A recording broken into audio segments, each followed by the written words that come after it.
Hi, everyone. Really lovely to be here. Thank you, Titi, for inviting us and all of you also. Yes, I'm just going to start with one of my poems called Rebirth. Burnt out, buried, bemused, soil pounding now mercilessly, piercing her eyes, blurring her vision and sight. She chokes on earth forced into her mouth, charcoal stains on her teeth, focusing on her breath, breathing. The taste of death no longer lowering into her chest, gradually rising from the dirt, inhaling the scent of the cycle of life in the earth. Burials have to take place before it's time for rebirth. The lowering of coffins, the cremation of ashes, ceremonies those seemingly filled with life observe in a daze. Some feel every layer of the chapter, some numb from their own woundings, cut off from emotion. The moon, a cycle of time, the pace of life and death, perspective and angles from each crescent. What does death look like in the desert, where vultures pace, parading, overlooking their next carcass? Soil underneath dry sand, one day all going back into the land. A nomad wandering, searching for more life in the spiritual imprint the Moors left behind.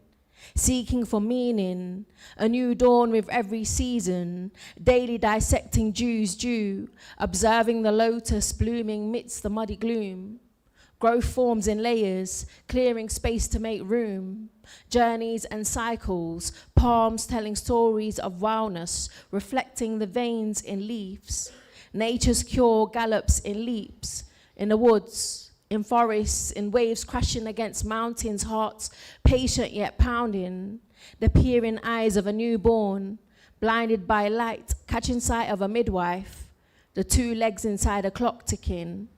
Anxious waiting, hands sticking. Thank you.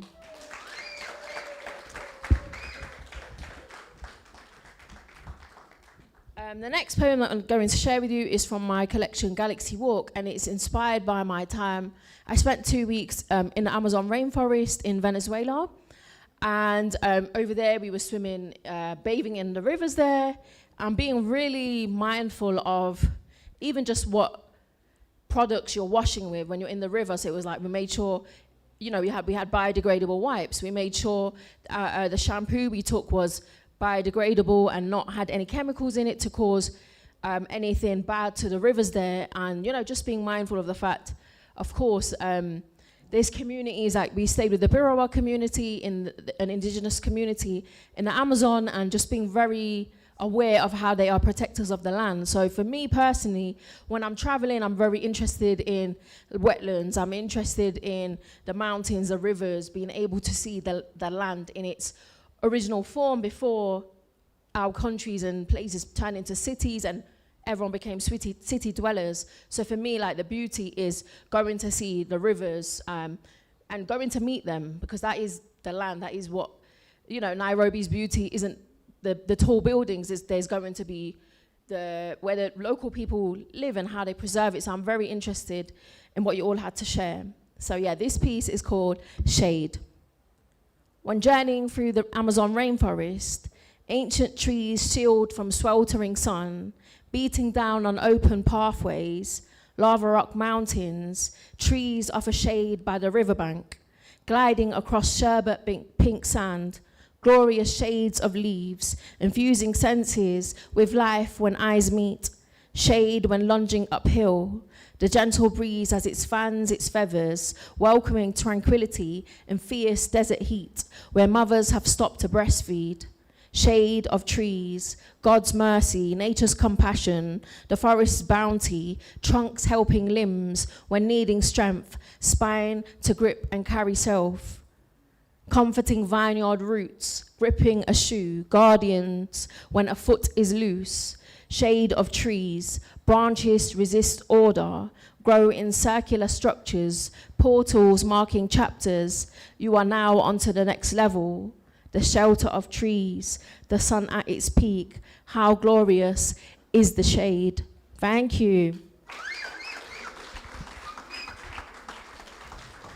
And this last piece is about climate crisis And we as people, diaspora from global south countries living in the global north, a lot of us are fighting, or when we do speak about climate crisis, it's us recognizing that, of course, it's the global north, Western countries that have the most usage of like carbon emissions, but the global south has been impacted. So even the other week with the flood in Nairobi, what is the Western countries' responsibility when it comes to stuff like this? Of course, the local government and stuff as well in terms of infrastructure.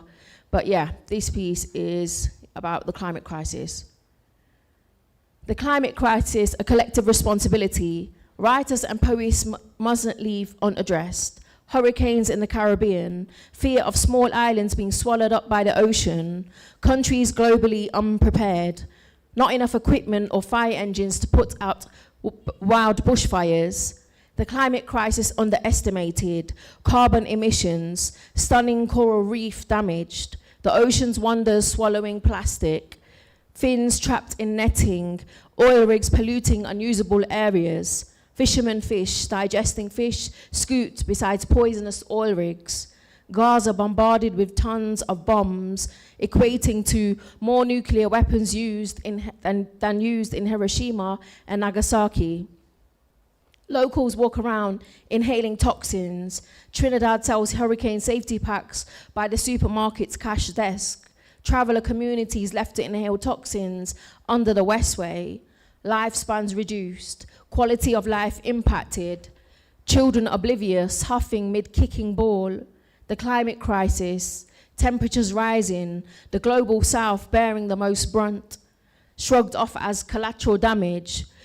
Climate crisis, writers' responsibility, not solely just stop oil activists, locked up for years in so-called Western democracies. Foreseeing the future, attempting to protect the planet, the future will vindicate them. Will today's babies get to travel and witness the world? Will countries, especially islands, be removed from flight destinations? Classism entitling the wealthy to pose from private planes and jets? Unnecessary damage. Where's the longevity? We must seek to protect the wonders and health of our planet. Challenge rapidly increasing climate emergency crisis. Thank you so much.